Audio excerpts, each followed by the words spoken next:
Ma'am हौजिक अहांना lab मफम असी कोई पोरोमपात lab जेनिम्स की हेक मेन गेट की ममांगदनी हाइबा जेनिम्स की कैंपस मनुंग असिसु कोई ngaraangdagi hawduna imphal tulen kaibadagi senthorokpa isingna hawjik koi जेनिम्स की कैंपस की तोंगा तोंगा मफम मयाम हौजिक से लोइ ising bungraiban अनाबसिंगना लैब वाट फावबा ising gumba sina maram oikanda hawjik se anabasing amna tamna koi tongan mai kai kya dagi tongan volunteer mayam amna hawjik se bontokpa made lokthokpagi thabak sing asi angakpa phamna sathari hawjik se masing yam laba yam haibadi जेनिम्स की asida hana de hawjin laing lakpa tongan miyam sing haiba jumlaba ising isa sina maram oikanda makha tana laing na honaba matamda kudong sa taba kya ama mayok na rakpadagi hai mafam asigi mi hontokpagi thabak asi yamna kanna sathari loinana campus manung da laiba tongan figom sing miyam da makha tana koi unnabagi tanja da lojik semerona hotan campus manung ni hojik जेनिम्स की hojik miyam da lojik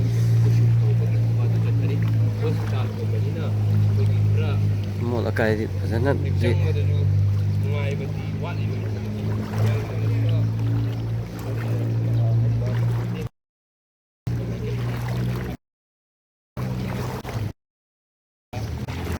Posangi masumje anagamba miyosing training mana te utabu koi tongan volunteer singna laut ba thokdang asibu koi miyam da uhan janing man badagi na koi isa kummaga koi miyam da pautum jari koi san dei thoi ba tongan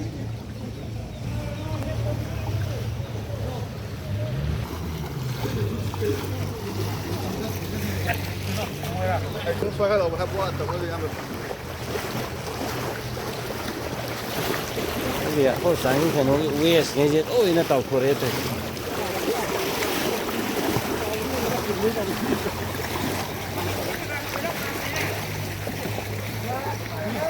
Kok, sini kok ada imam tuh? Masih imam tuh.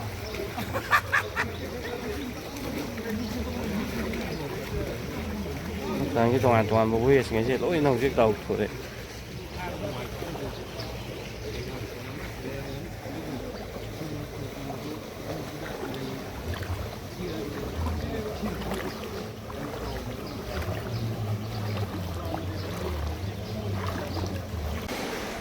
Wah, ini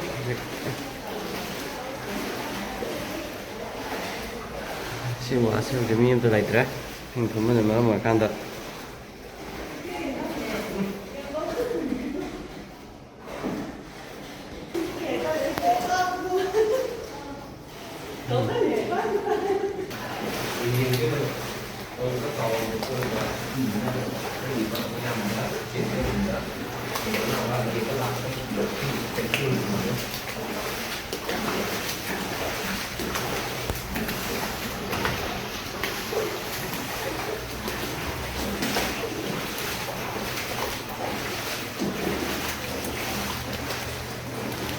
Sajari wat ini bukan cuma ngomong ya sekretik wat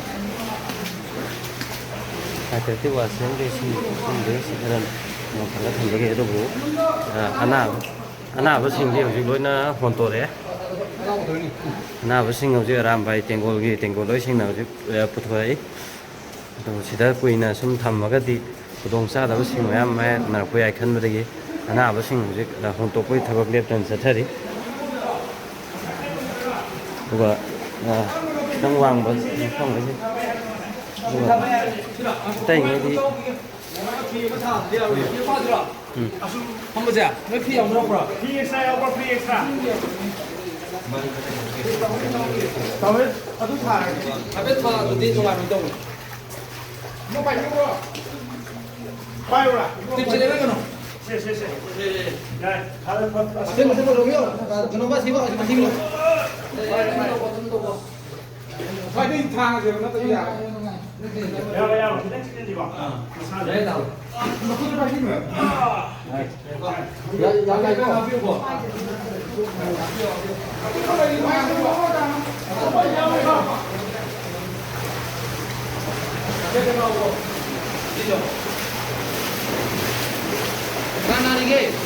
Kenapa lagi?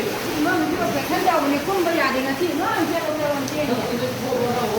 Là làm đồ cái nó cái làm bài làm đồ là.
ꯑꯔꯨꯕ ꯑꯅꯥꯕꯁꯤꯡ ꯁꯨ ꯍꯧꯖꯤꯛꯁꯦ ꯂꯣꯏꯅ ꯇꯞꯅ ꯇꯞꯅ ambulance ꯁꯤꯖꯤꯟꯅꯗꯨꯅ ꯑꯇꯣꯞꯄ ꯐꯒꯗꯧꯕ ꯍꯣꯁꯄꯤꯇꯥꯜꯁꯤꯡꯗ shift ꯇꯧꯊꯣꯛꯄꯒꯤ ꯊꯕꯛ ꯑꯁꯤ ꯑꯀꯟꯕ ꯃꯑꯣꯡꯗ ꯆꯠꯊꯔꯤ.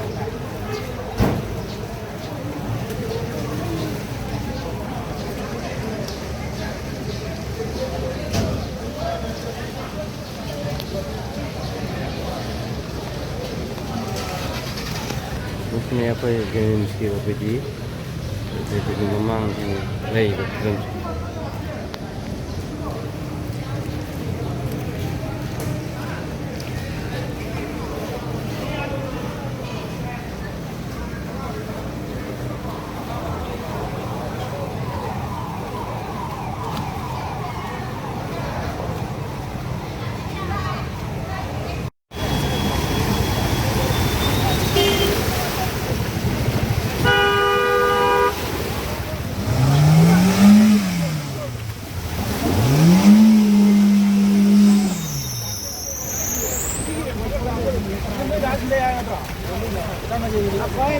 Không cần đấy rồi phải không? Ha. Nghe xe rồi.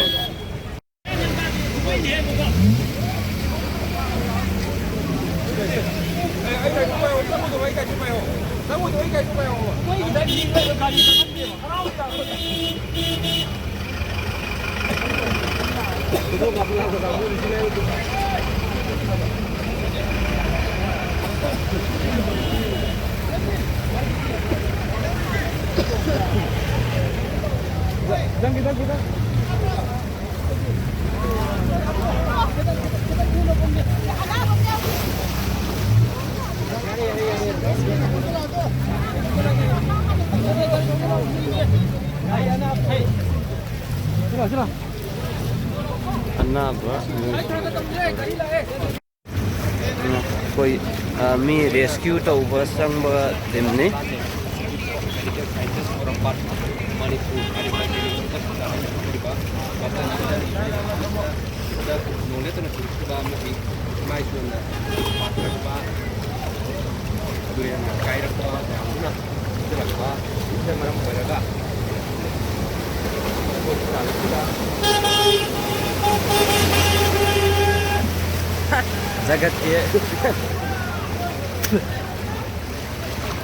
Jagat ke masungay oh ini center ya. Apa sudah kahkan na kung khom je kia thau rồi đó mà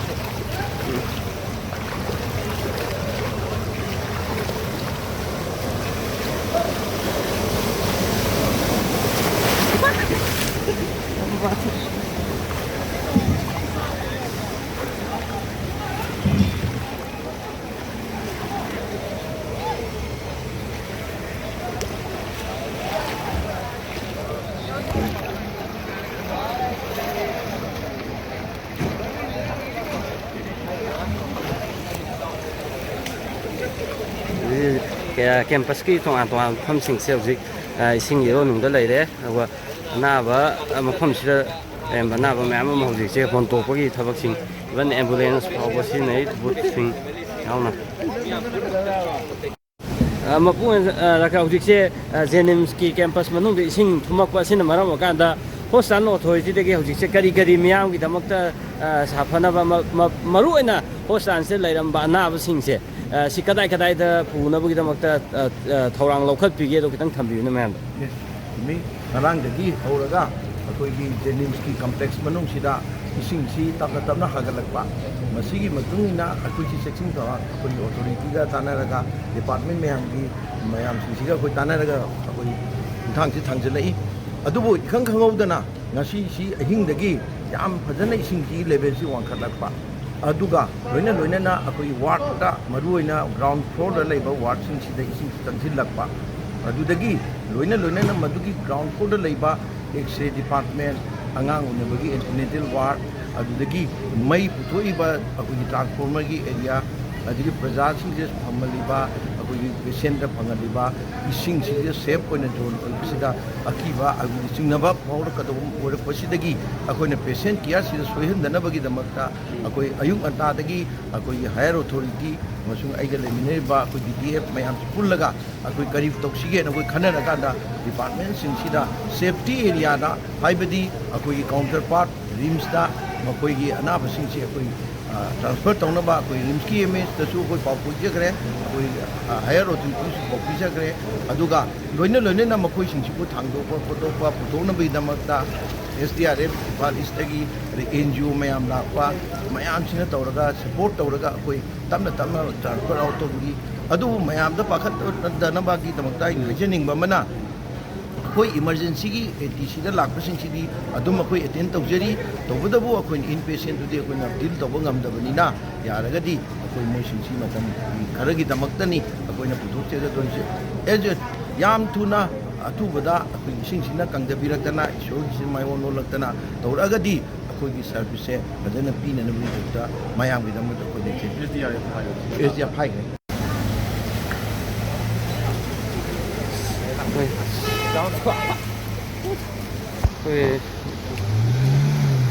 ꯍꯣꯁꯄꯤꯇꯥꯜꯒꯤ ꯋꯦꯁꯅꯦ ꯁꯤꯗ ꯇꯧꯔꯤꯁꯦ ꯍꯣꯁꯄꯤꯇꯥꯜꯒꯤ ꯑꯣꯏꯕꯅꯤꯅ ꯉꯥ ꯂꯩꯅꯕ ꯇꯣꯉꯥꯟꯕ ꯍꯥꯏꯇꯥꯔꯦ ꯗꯁꯕꯤꯟꯗꯩ ꯀꯩꯗꯒꯤ ꯑꯗꯨꯝ ꯃꯌꯥꯝꯁꯨ ꯑꯗꯨꯝ ꯆꯦꯟꯖꯜꯂꯛꯄꯒꯤ ꯃꯃꯤ ꯌꯥꯎꯅ ꯂꯣꯏ ꯆꯦꯟꯖꯔꯛꯄꯅ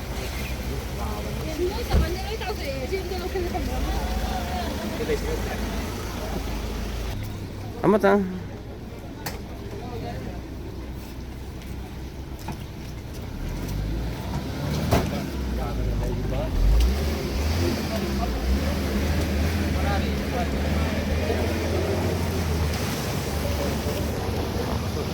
ꯊꯧꯕ ꯌꯥꯕ ꯒꯥꯔꯤꯁꯤꯡꯁꯤ ꯊꯧꯖꯤꯜꯂꯛꯑꯒ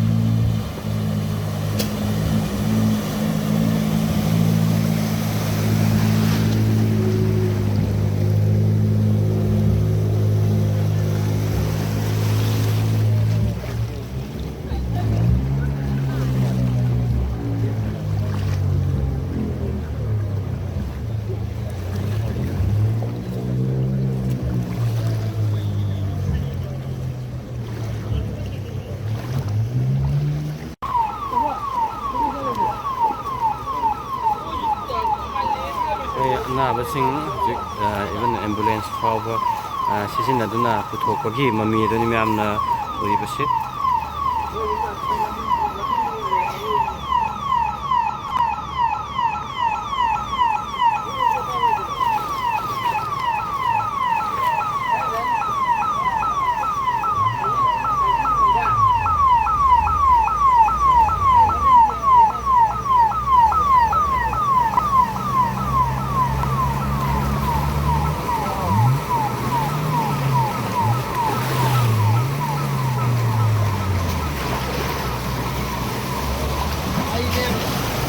ने पार्लिन ने बोनेस ने डायलेक्स ने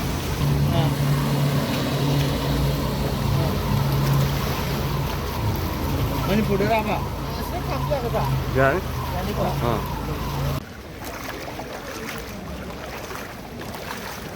Năm trước vậy.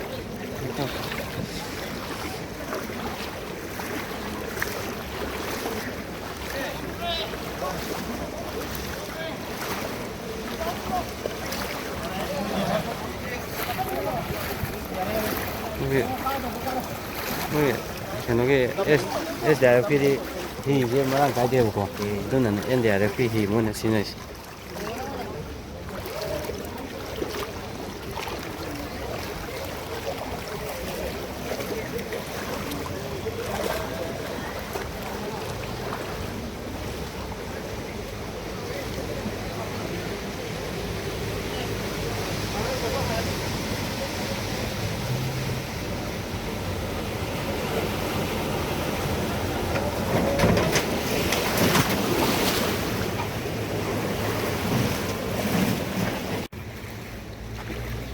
ꯍꯣꯏ ꯍꯧꯖꯤꯛ ꯖꯦꯅꯤꯝꯁꯀꯤ ꯇꯣꯉꯥꯟ ꯇꯣꯉꯥꯟꯕ ꯋꯥꯔꯗꯁꯤꯡꯒꯤ ꯍꯧꯖꯤꯛ ꯂꯩꯔꯤꯕ ꯐꯤꯕꯝꯗꯣ ꯃꯈꯥ ꯇꯥꯅ ꯃꯤꯌꯥꯝꯗ ꯎꯠꯆꯔꯛꯀꯦ ꯖꯒꯠꯀꯤ ꯀꯩꯅꯣꯉꯩꯗꯤ ꯁꯤ ꯂꯣꯏ ꯇꯥꯎꯊꯔꯛꯏꯁꯦ ꯌꯥꯎꯔꯝꯃꯅꯤ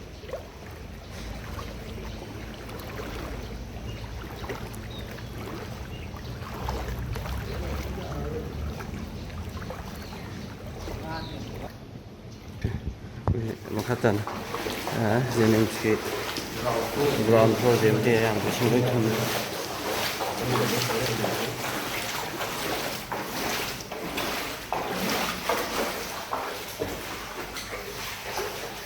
TSK liệt cái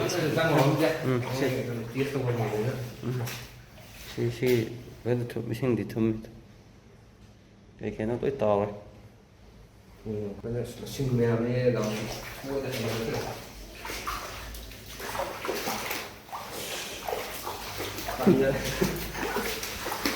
Zenemski MSK office switching cái thùng này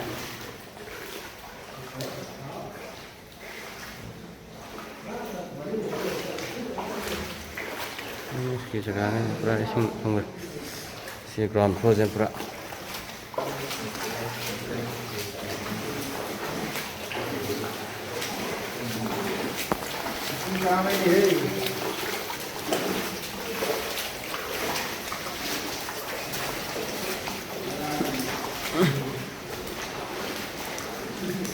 slip का रे लोग बेरा कार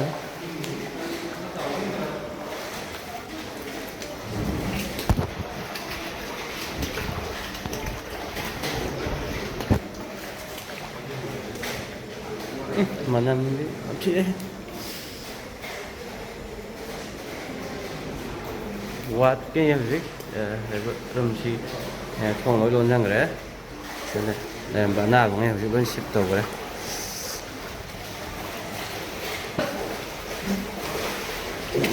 ground floor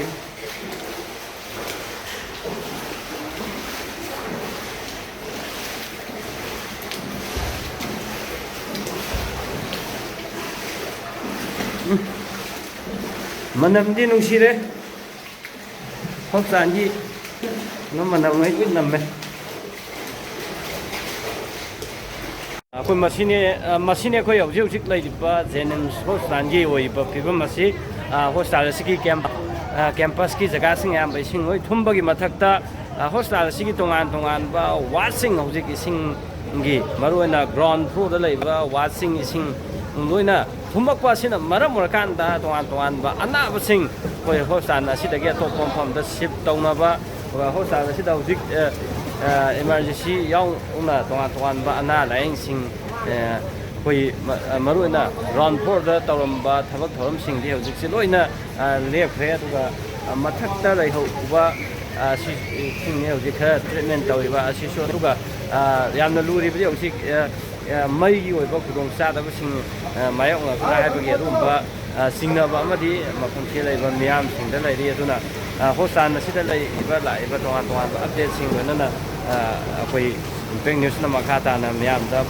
ꯄꯨꯅꯕ ꯍꯣꯠꯅꯖꯒꯦ ꯍꯧꯖꯤꯛꯁꯤꯅ ꯑꯩꯈꯣꯏ ꯍꯣꯁꯄꯤꯇꯥꯜ ꯖꯦꯅꯤꯝꯁ ꯍꯣꯁꯄꯤꯇꯥꯜꯗ ꯍꯧꯖꯤꯛ ꯂꯩꯔꯤꯕ ꯐꯤꯕꯝꯅꯤ ꯑꯗꯨꯒ ꯃꯤ ꯔꯦꯁꯀ꯭ꯌꯨ ꯇꯧꯕꯒꯤ ꯊꯕꯛꯁꯤꯡ ꯑꯁꯤ ꯑꯩꯈꯣꯏ SDRF ꯃꯄꯨꯡ ꯑꯣꯏꯅ ꯑꯔꯥꯝꯕꯥꯏ ꯇꯦꯡꯒꯣꯡ ꯂꯣꯏꯁꯤꯡꯅ ꯑꯩꯈꯣꯏ ꯃꯤ ꯔꯦꯁꯀ꯭ꯌꯨ ꯇꯧꯕ ꯃꯤ ꯍꯣꯟꯗꯣꯛ ꯍꯣꯟꯖꯤꯟ ꯇꯧꯕꯁꯤꯗ ꯈ꯭ꯋꯥꯏꯗꯒꯤ ꯆꯥꯎꯕ ꯊꯧꯗꯥꯡꯁꯦ ꯂꯧꯔꯒ ꯍꯧꯖꯤꯛꯁꯦ ꯌꯥꯝꯅ ꯀꯟꯅ ꯆꯠꯊꯔꯤ